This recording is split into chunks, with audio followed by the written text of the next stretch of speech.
आप पहुंच गए हैं सत्संग की दुनिया में, जहां पर केवल और केवल सत्य शिक्षा प्रदान की जाती है, जो आज्ञा सत्य पुरुष परमात्मा की है।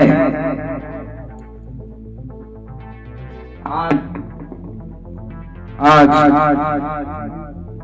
आपको बतलाया जाएगा सत्य पुरुष की जो आज्ञा नंबर 18 है,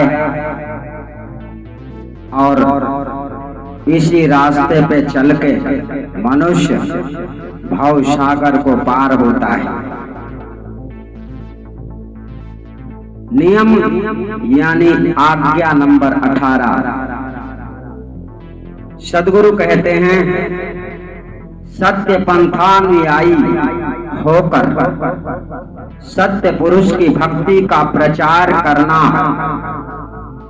एक व्यक्ति को सत्य भक्ति में लगा देना इतना पुण्य होता है कि जैसे 1 करोड़ गायों को मरने से बचा लिया, यानी कसाई के हाथों से कटने से बचा लिया।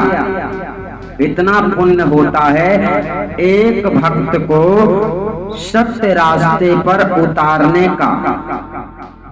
अर्थात जो सत्य को स्वीकार करता है, जो सद्गुरु के आदेश को धारण करता है और सत्य का संदेश जगत में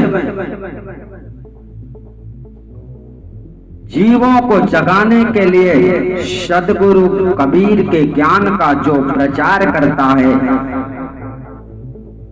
अर्थात सत्य पे चलना और चलाना, सत्य को धारण करना और कराना एक दुर्लभ ही कार्य है। अर्थात एक भी मनुष्य को अगर सत्य मार्ग पे लेकर कोई मनुष्य चलता है तो उसे 1 करोड़ गायों का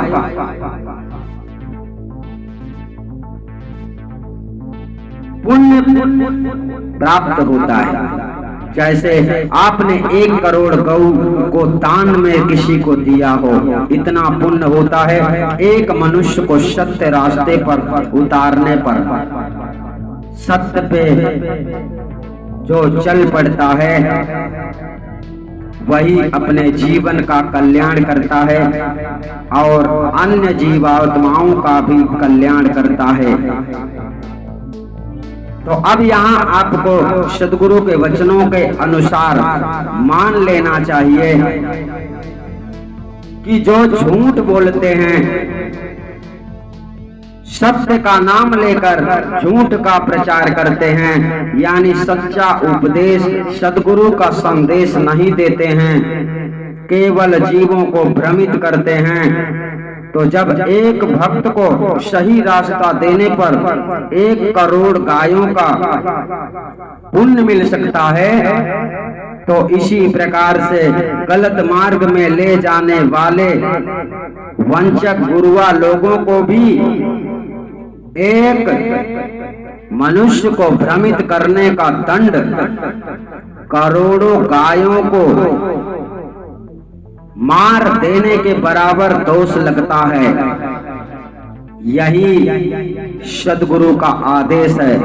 अर्थात सत्य पर चलो, सत्य बोलो और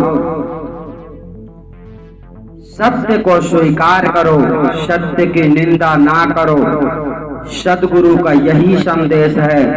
अगर आप इसे स्वीकार नहीं करते हो तो आप सद्गुरु कबीर बंदी छोड़ के द्रोही हैं, अर्थात कबीर द्रोही हैं। और कबीर द्रोही मनमुखी कभी भवसागर से पार नहीं हो सकता है। यही सद्गुरु का 18 नंबर का आदेश एवं आज्ञा है। आप लोग अच्छी तरह से समझ गए होंगे कि हकीकत क्या है। सतनाम साहिब बंदगी।